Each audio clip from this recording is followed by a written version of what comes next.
I thought I knew everything about my husband. I thought our life, the rhythm of our days, the small routines, the whispered words at night, all of it made sense. But the moment I received that photo, everything I believed shattered. I had been at home, preparing dinner, humming softly to myself, when my phone buzzed with a message I wasn't expecting. It wasn't from him. It wasn't even from a friend I recognized. It was from an unknown number with a simple image attached. I clicked, thinking it might be a wrong number or some silly spam, and then my stomach dropped. There he was, my husband. Not in the office. Not in some late meeting, not at a client's dinner, not even on a work call. He was elsewhere. With another woman. A woman I didn't know, smiling at him in a way I had never seen before. My hands shook. I couldn't breathe. I couldn't think. And then my heart started racing, pounding like a drum I couldn't stop. How long had this been happening? How long had he been lying to me? The rational part of my brain tried to calm me down, tried to tell me to call him, to hear his side, to not jump to conclusions. But every instinct, every pulse in my body screamed that this was real. That what I was seeing was not a mistake. That my life, my marriage, my very sense of reality was about to change. I wanted to scream, to cry, to throw the phone across the room, but I stayed still. Frozen.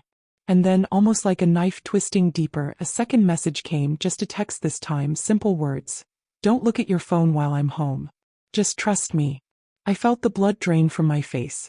Trust him? After this? I could feel my pulse in my ears, in my hands, in my chest. And yet, part of me wanted to believe there was a misunderstanding. But deep down I knew the truth. And that truth whispered something I didn't want to hear. My life was not what I thought it was, and the man I married might not be the man I knew at all. The morning after I saw the photo, I woke up before the sun even touched the sky. The house was silent, but every corner seemed to hum with the memory of that image, like it had seeped into the walls and refused to leave. I sat on the edge of the bed, staring at the floor, trying to summon some sense of control over my racing thoughts. How had I not seen it? How had I been so blind? I could still feel the warmth of his hand on my back the night before, the whispered good night, the way he kissed my forehead and promised me tomorrow would be better. Tomorrow. That word now sounded like a lie, a cruel joke played by someone who had once claimed to love me. I wanted to reach for my phone to see if there were more messages, more photos, more proof that my life was unraveling. But my hand trembled so violently I couldn't hold the device without dropping it. I tried to breathe, inhaling slowly, counting in my head, telling myself that maybe this was a mistake, a coincidence, a cruel trick. But my heart didn't believe it. Every fiber of my being screamed that what I had seen was real. And the silence in the house was almost unbearable. I could hear my own heartbeat, loud and relentless, echoing in my ears. I could hear the faint tick of the kitchen clock, counting away the minutes of a life that suddenly felt like it wasn't mine anymore. I got up slowly, dragging my feet across the floor, avoiding the sunlit patches that reminded me of normal mornings, of breakfast shared and smiles exchanged. Everything I had taken for granted now seemed foreign, like I had been living in someone else's dream. I walked to the kitchen and poured myself a cup of tea, hands shaking so badly that the cup rattled against the saucer. Steam rose from the liquid, but it did nothing to warm me. I thought about calling him, confronting him, asking him to explain himself. But my voice felt small, powerless, a whisper in a storm I couldn't control. Instead, I sat down, gripping the cup like a lifeline, staring out the window at a world that looked ordinary but felt dangerous. The thought of him, of the man I married, smiling at another woman, laughing at her jokes, whispering words that had once been mine alone, made my stomach twist. I hated him in that moment, and I loved him. I hated him for the betrayal, for the lies, for the calm he maintained while he dismantled the life we had built. And I loved him because he was still the man I had married, or at least the version of him that I had believed in, the version I had trusted with my heart. Around mid-morning, I heard the front door open. My heart leapt, a mix of hope and terror flooding me. Maybe it was him. Maybe he was coming to explain, to apologize, to beg forgiveness. Or maybe it was her. Maybe she had followed through on whatever game she was playing, and now she was here, smiling in my living room, pretending everything was fine. I froze, listening as the familiar click of shoes on the floor reached my ears. I tried to steady my breathing, to prepare myself for whatever awaited me. The footsteps stopped. The air felt thick.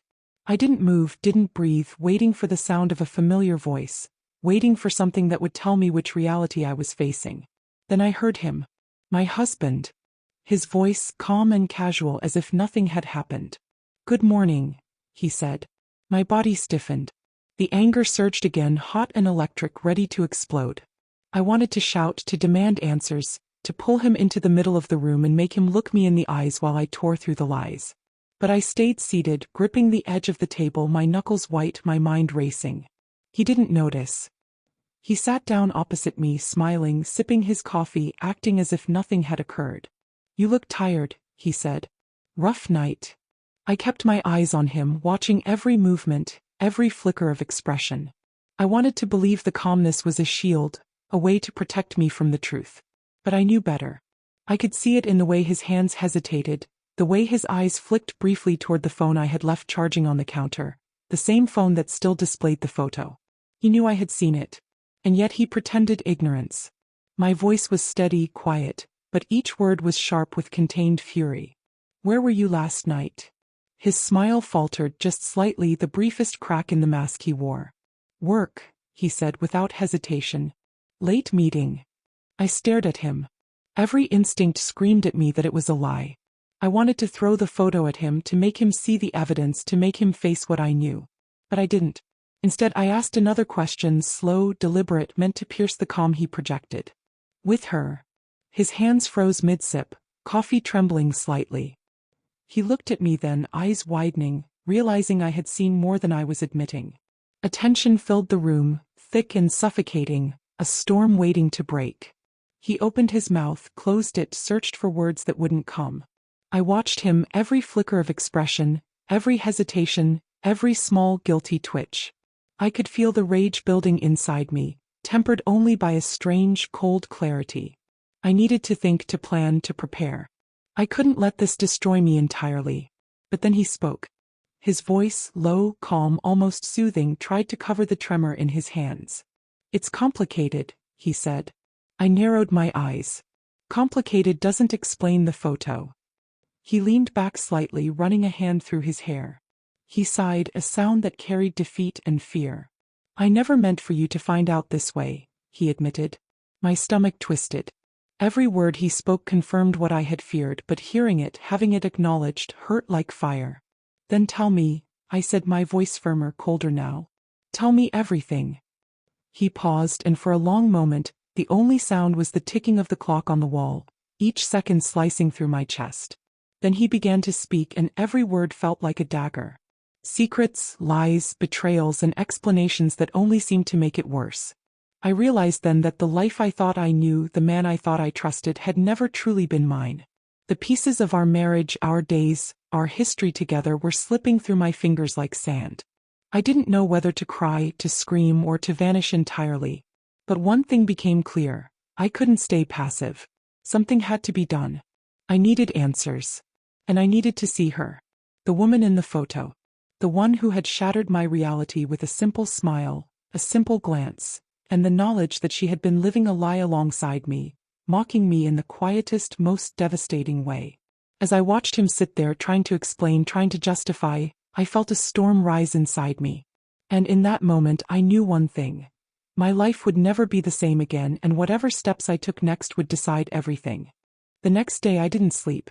I sat in the living room, staring at the coffee table, my hands folded in my lap. The photo burned into my mind like a scar I couldn't erase. The sunlight fell unevenly across the floor, and I could see the dust motes dancing in the air, almost as if they were mocking the quiet devastation of my thoughts. Every sound made me jump.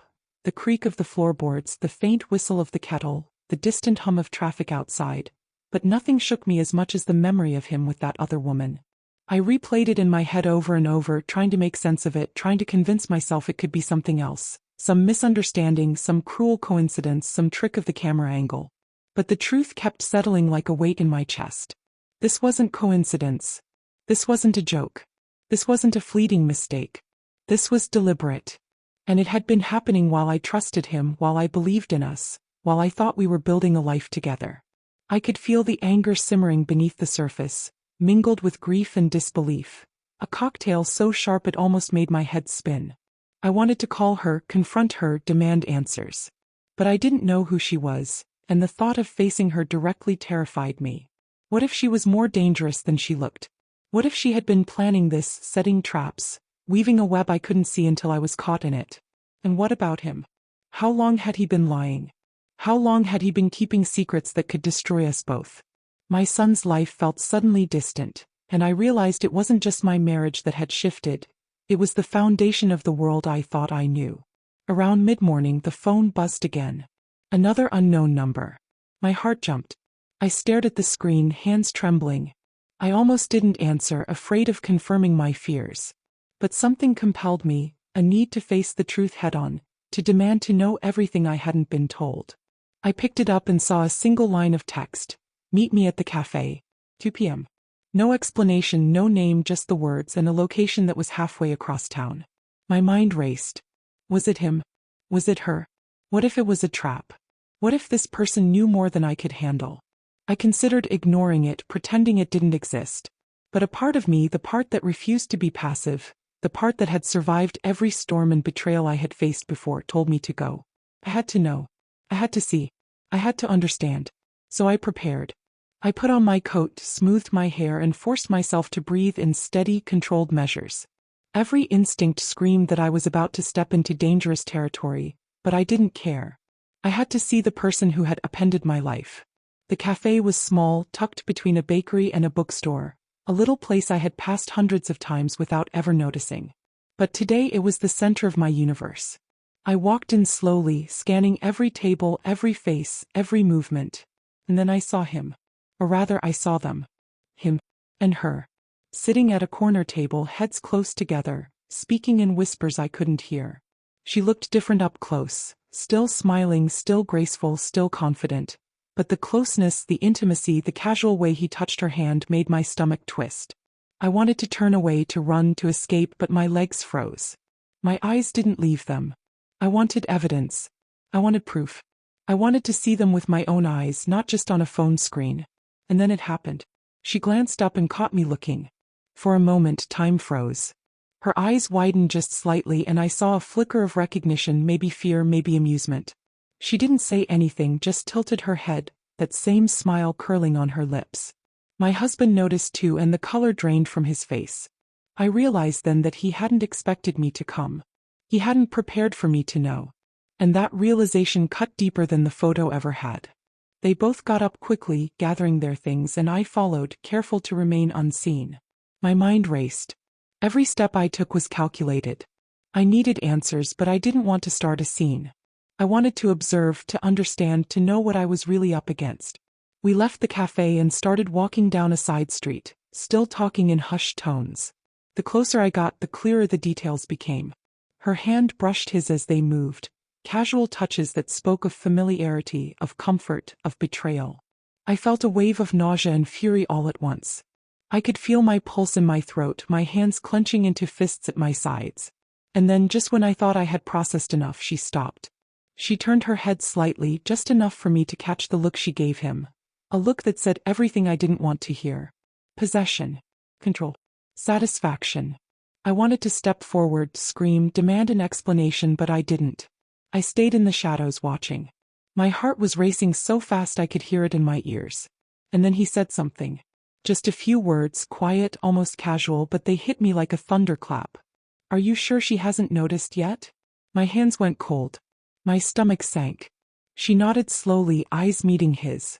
Not yet. She won't expect it. The world tilted. My mind spun. They were planning something. Something I hadn't anticipated.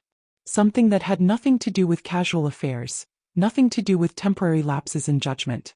They were coordinating. They were aware. And they hadn't considered me. Or maybe they had. And I was supposed to be part of it without knowing.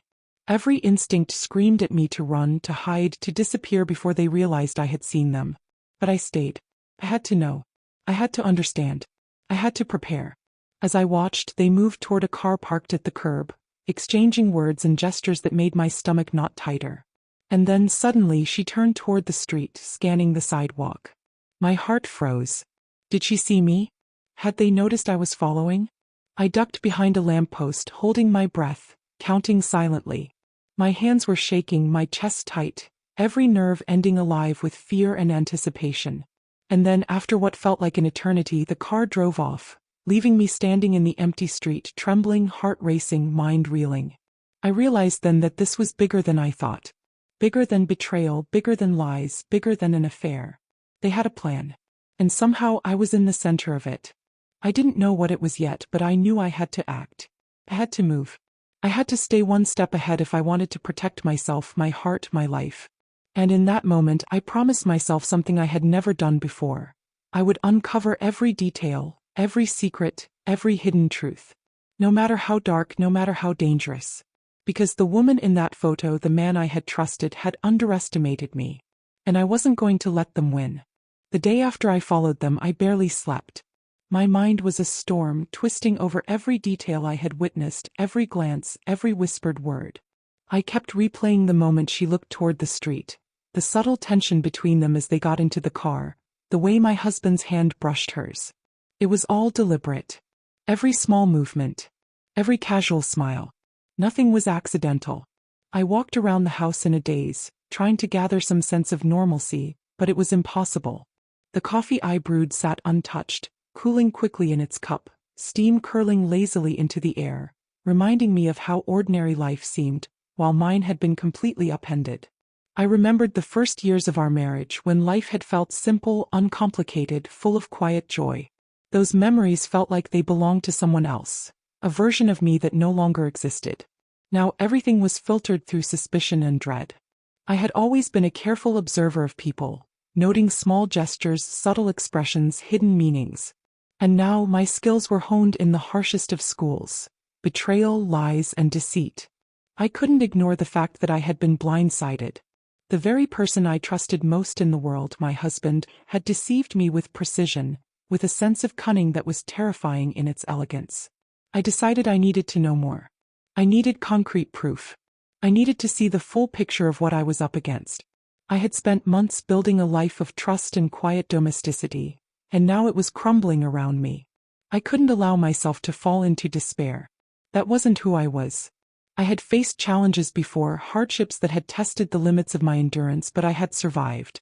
And now, survival meant seeing clearly, knowing the truth, and preparing myself for what was coming. That afternoon, I returned to the café where I had first seen them, hoping for a glimpse, a clue, some sign of what their plan entailed. The small space was bustling with the late lunch crowd, and I kept my eyes sharp, scanning faces, every movement. And then I saw her. The woman from the photo. She was laughing softly with a man I didn't recognize, showing him something on her phone, pointing occasionally, her gestures precise and purposeful.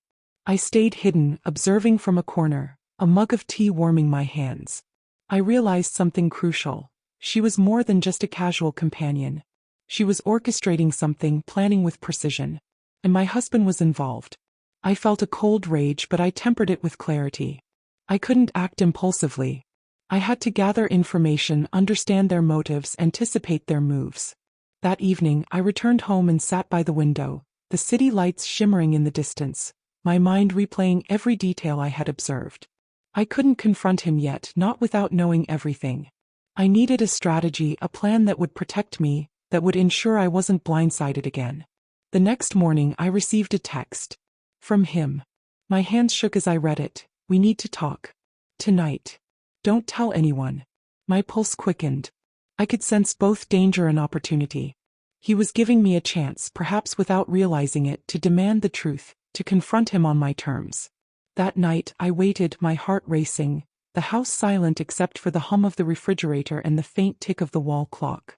When he arrived, he was calm, composed, almost casual. But I could see the tension in his eyes, the way his jaw tightened, the subtle tremor in his hands. I didn't greet him. I let him speak first, and he did. His words were careful, measured, each one like a step across a tightrope.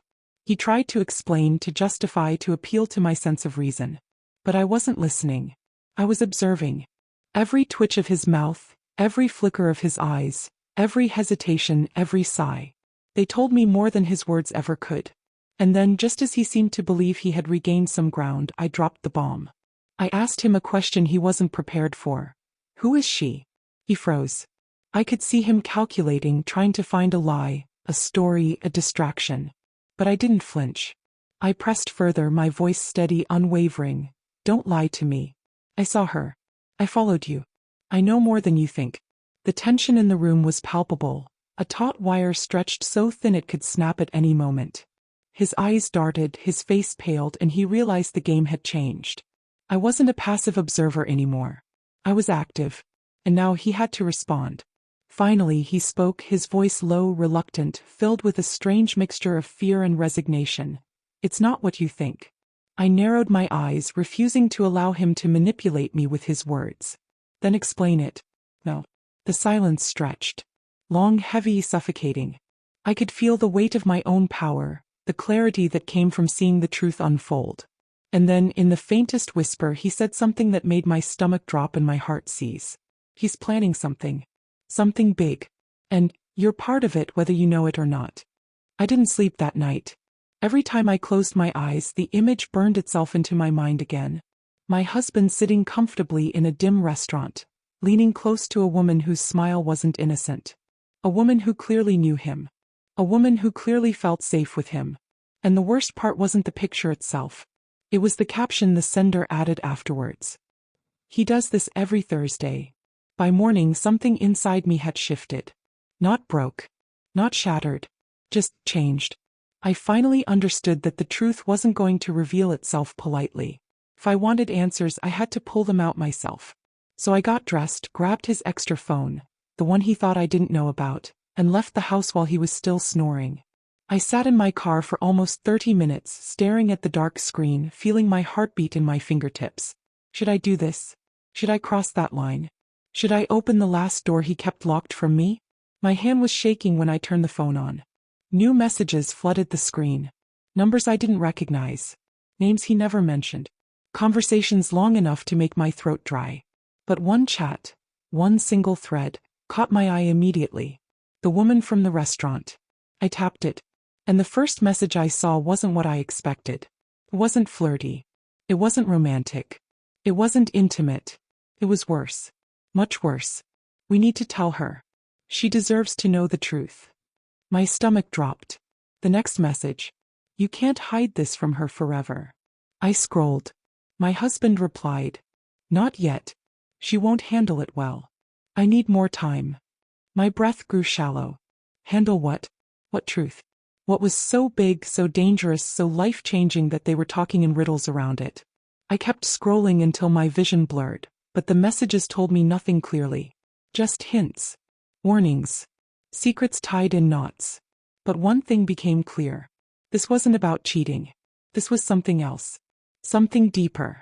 Something they had both agreed to keep hidden from me. Suddenly, the picture sent to me felt different. It wasn't evidence. It was a signal sent by someone who wanted me to start digging.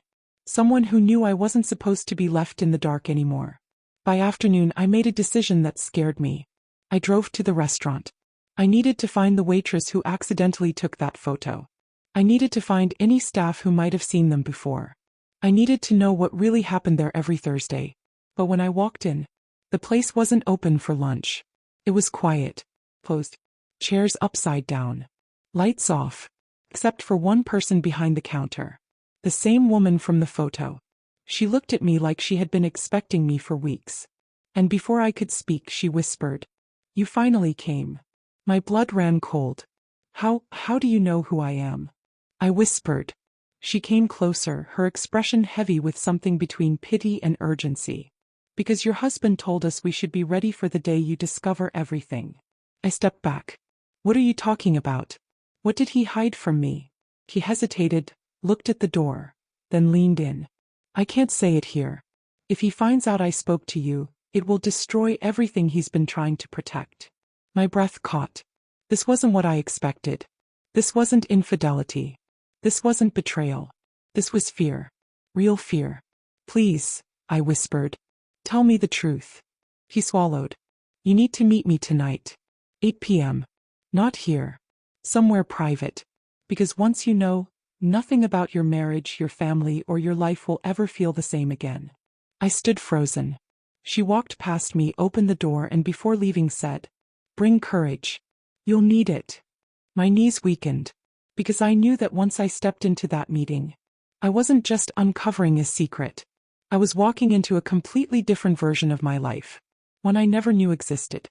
I couldn't sleep that night, not even for a single moment. The photo, the messages, her words at the cafe, the vague threat in her voice, they all combined into a storm in my chest that refused to settle.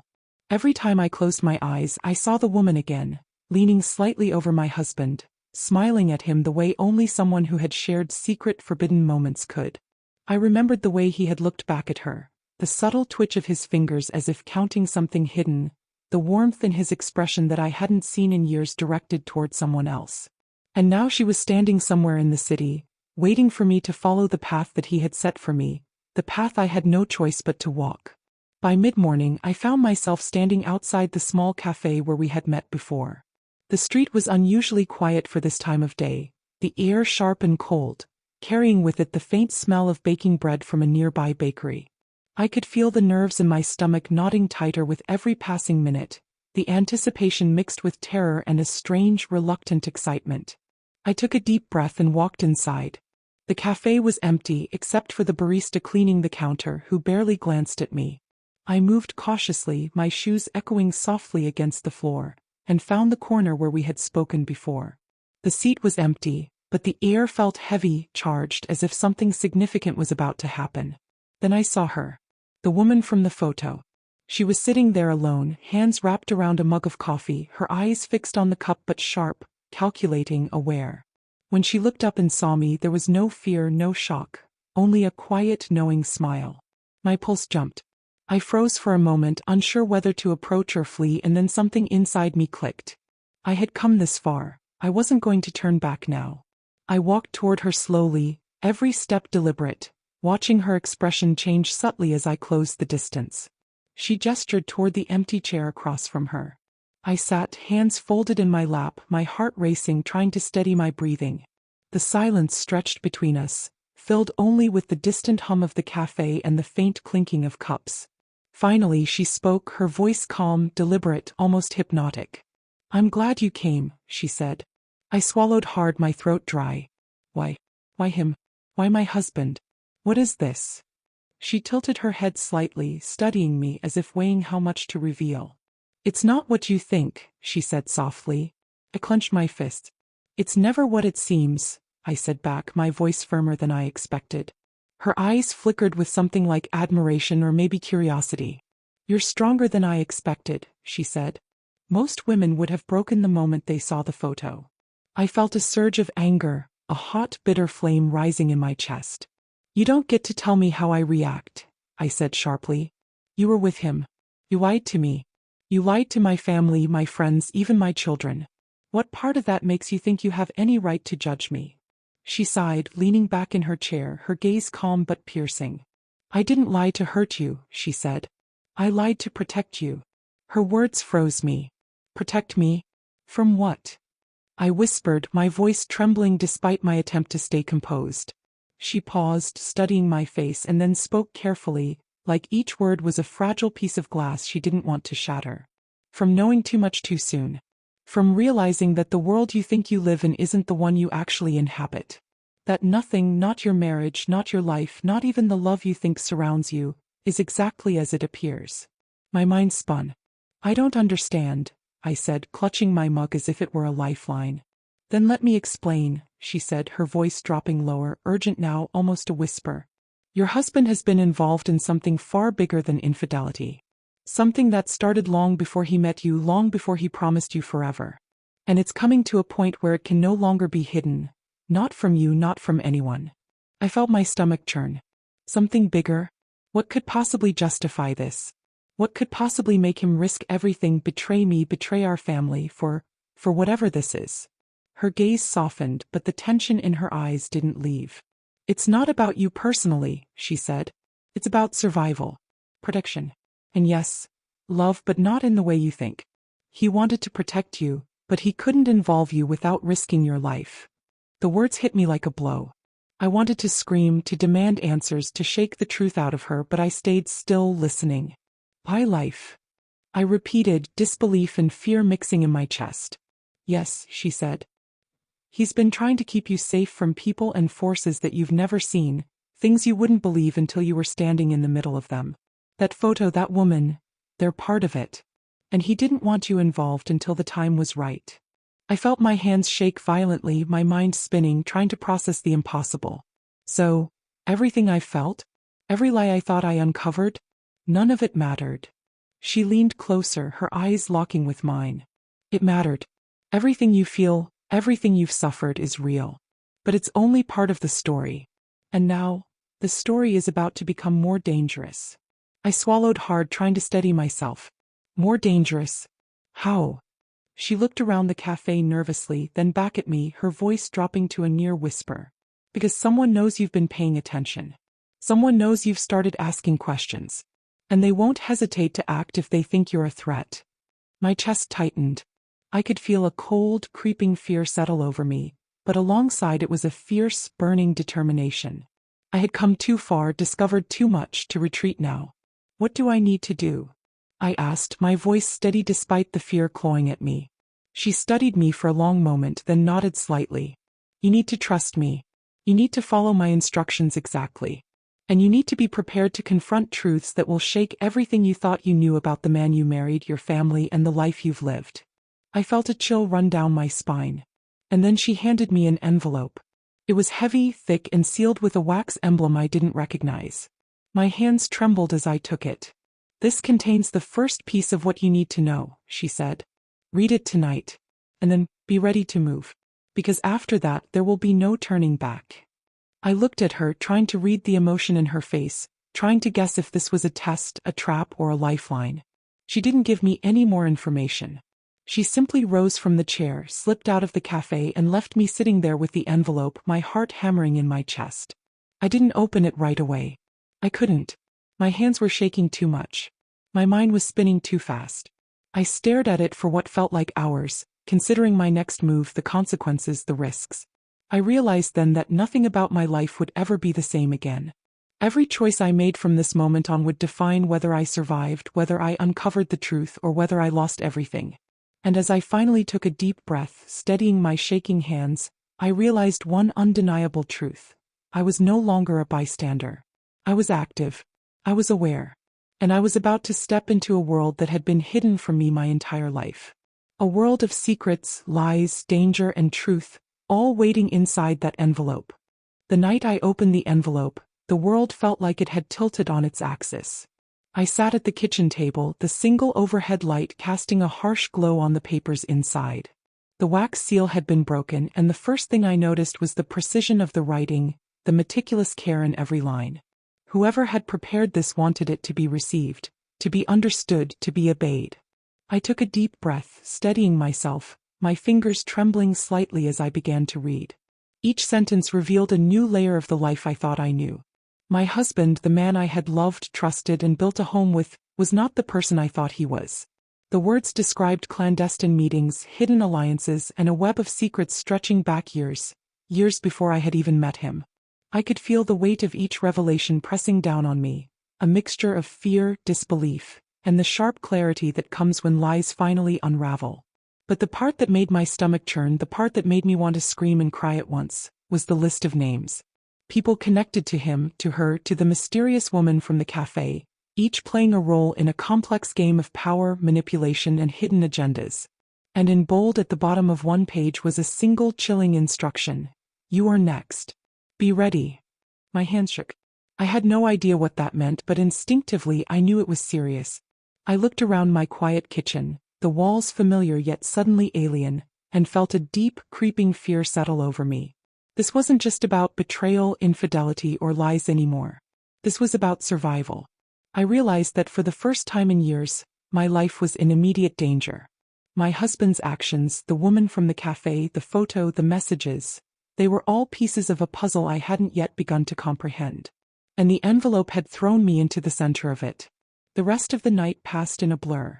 I read and reread the instructions, trying to memorize details, to understand the logic, to anticipate the next moves. Sleep was impossible. My mind was alive with calculations, fears, and strategies. Every time I closed my eyes, I saw him, I saw her, I saw the world as it really was. Not the world I had believed in, the safe, familiar one, but a world of hidden intentions and dangerous games. By morning, I felt exhausted but focused. I knew I had to act, to follow the instructions, to step into the unknown. I prepared myself meticulously. I gathered documents, checked every lock in the house, made sure my phone was charged and my bag packed. Every precaution mattered now. I couldn't afford mistakes. I reminded myself of the strength I had always carried within me, the resilience that had seen me through years of challenges, of heartbreaks, of disappointments. And now it would be tested in ways I had never imagined. The afternoon passed slowly, each moment a countdown to the moment I would have to leave. I kept replaying the previous encounters in my mind, the photo, the messages, her words, his gestures, trying to anticipate what might happen next. And then just before evening my phone buzzed. A message, unknown number. The time is now. Go alone. Trust no one. 7 p.m. I felt my pulse spike. The envelope had prepared me, yes, but this was the real beginning. My hands gripped the counter as I stared at the message. Every nerve ending alive, every thought focused. I couldn't turn back. I wouldn't turn back. I had to know the truth. I had to face whatever lay ahead. At 7 p.m. I left the house, stepping into the cold night air. The streets were quiet, the city lights reflecting off wet pavement from an earlier drizzle. Each step felt deliberate, echoing in my mind with the sound of inevitability. I approached the designated location, an abandoned warehouse at the edge of the city, the kind of place you avoided after dark. The envelope's instructions had been precise, down to the smallest detail, and I followed them exactly. My heart raced, but my mind remained sharp. I could feel the tension in the air, the anticipation of confrontation, the sense that everything I had ever trusted was about to be challenged in ways I couldn't yet predict. As I reached the entrance, the door creaked open slowly. Inside, the dim light revealed her, the woman from the photo, the café, the messages, standing near a table covered with papers and objects I didn't yet recognize. She looked at me, her eyes calm but intense, and gestured for me to come closer. I obeyed, though every instinct screamed caution. "You've made it," she said quietly. Not everyone would have. I could see the gravity in her expression, the tension that stretched across her face, the way she held herself with a mixture of authority and apprehension. "I'm ready," I said, my voice steady though my hands shook. "I need to know everything." She nodded, then turned to the table, picking up a folder, sliding it toward me. "Inside this folder," she said, "is the truth about him, about you, about what he's been hiding all these years. But once you see it, there's no turning back. Your life, your family, your sense of reality, everything will change." I swallowed hard, my fingers trembling as I reached for the folder. And when I opened it, the first page revealed a photograph that made my heart stop. It was him, my husband, in a setting I didn't recognize, surrounded by people I had never seen, all of them looking at him with a combination of reverence and fear. The caption was brief, chilling. "He belongs to another world now. So do you." My hands shook violently. I looked up at her, my eyes wide. "What does this mean?" I asked, my voice barely a whisper. She stepped closer, lowering her voice. "It means that everything you thought you knew about him, about your life together, was a carefully constructed illusion. And now it's time for you to understand why. But understand this, not all truths are safe to know. Some will change you forever." My chest tightened. My breath came in shallow, rapid bursts. The weight of what I had just seen, of what I was about to learn, pressed down on me like a physical force.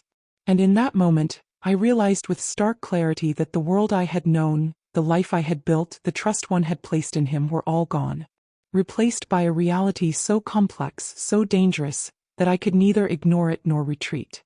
And as she reached across the table to hand me a second envelope, heavier, more ominous than the first, I understood one undeniable truth.